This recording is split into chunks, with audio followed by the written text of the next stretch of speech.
Fox News Alert, we have new information on Jeffrey Epstein's final days. Senior national correspondent Kevin Cork has the details. Kevin.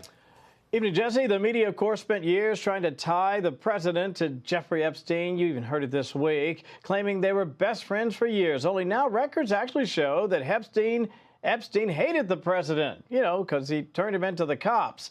And the convicted pervy, alleged sex peddler, diddler, well, he came up empty when he went shopping for dirt to save himself. Tonight, we're also learning more about his final days. As you point out, according to the New York Times, if you believe such things, Epstein allegedly tried to commit suicide multiple times before he was eventually found dead.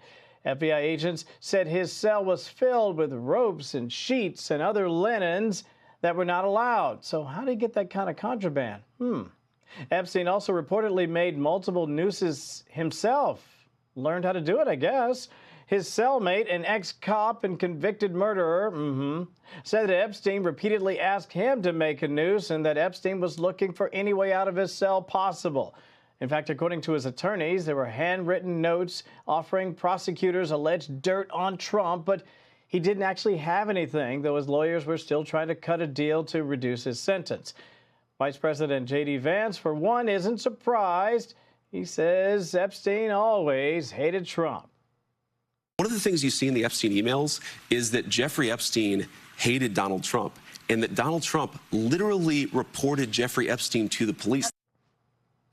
Now, of course, sadly, there are still real victims out there and a whole lot of unanswered questions. Truth is, people could be linked to Epstein that we don't know about.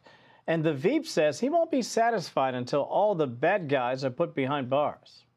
I've always been creeped out by this story because Jeffrey Epstein knew a lot of rich and powerful people and seemed to run in these circles while he was doing some very disgusting things with young girls. The story has always creeped me out, but we can't just prosecute people because we think something is wrong. You can only prosecute people if you've got the evidence to prove the wrongdoing. After Epstein's 2019 arrest on federal charges, the president said he hadn't spoken to him in some 15 years, adding he was not a fan. Not surprised. Jesse. All right. We'll learn more, I'm sure. Thank you so much. Yeah.